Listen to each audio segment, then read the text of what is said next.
Bismillahirrahmanirrahim. Let's talk about labels. We put on labels on others. For example, he is Christian, he is a Muslim, he is etc. He is etc. We see labels on medicines, we see labels on brands, we see labels on corporations. Everywhere we go, mankind is used to labels. We recognize things from brands, labels. So in past we used these labels to gain protection. For example, we used to make groups. For example, in ignorant Arab, in Arab of Jahiliyyah, the Arabs used to make groups, that this is my group, these are Adnaniyun, these are Kahtaniyun, this is our group, and anyone who tries to touch any person on any sub-tribe or sub-family which is associated with our group, he will pay for it, no matter that action is justified or not. For example, I am from the tribe of Adnans, I steal something from the tribe of Kahtaniyuns, and even though I am on fault, the Kahtaniyuns come and try to subdue me. The Adnaniyuns will help me no matter what I have done, no matter what my past is, no matter whether the action of Kahtaniyun is justified or not. They will defend me no matter what. So in past we used these labels, we used brands, we used brandings on ourselves to make groups and gain protection from external invaders. And that's how the most countries of this world began to form. They divided on the basis of ethnicities, on culture. For example, the division of the greater Yugoslavia, the Central Asian states, for example, Kyrgyzstan, Kazakhstan, they divided on the basis of culture, language, and ethnicity. So we use these labels to protect ourselves and protect our groups, and that's how we name ourselves. For example, I am this from this ethnicity, I am from this ethnicity, I am from this ethnicity. But in modern world, they have caused more troubles than they have solved. They have caused racism, that he is from that tribe, he is from that country, he's supposed to be like this.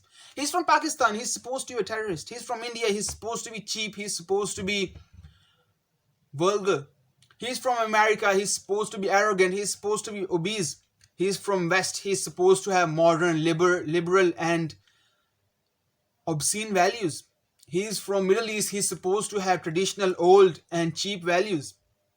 We instead of using these labels and groups to justify ourselves, we have used these labels to project on others our insecurities. What do you mean you don't agree with me? Do you know who you're dealing with?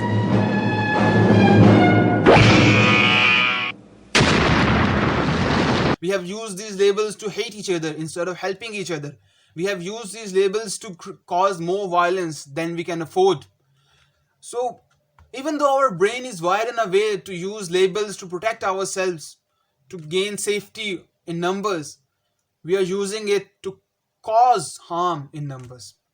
Nowadays, residing in numbers is harmful. People try to disassociate themselves from stereotypes.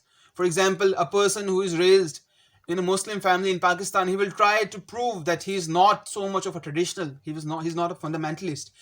When he is living in a Western society, he has to constantly prove that he is not a traditional fundamentalist. He has to prove that he is not related to Osama bin Laden or his ideology. He has to prove that he does not support Al-Qaeda. These things that every human being is innocent by nature are not established. Most people who are associated with some sort of label or group have to establish these things by constantly working and proving themselves in their society. What should we do about this? We should try to be more decent in our approach toward other people. We should not judge a person by the group they belong to or stereotype people, even though it has proven beneficial throughout our history. But nowadays, it doesn't hold any value.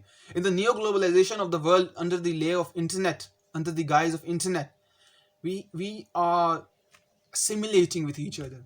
The former ethnicities, the former cultures, the former mindsets of people that arised from their ethnic or cultural background is getting erased by internet. We are learning others' values, we are adopting new values, and we are almost rejecting some values of our parents.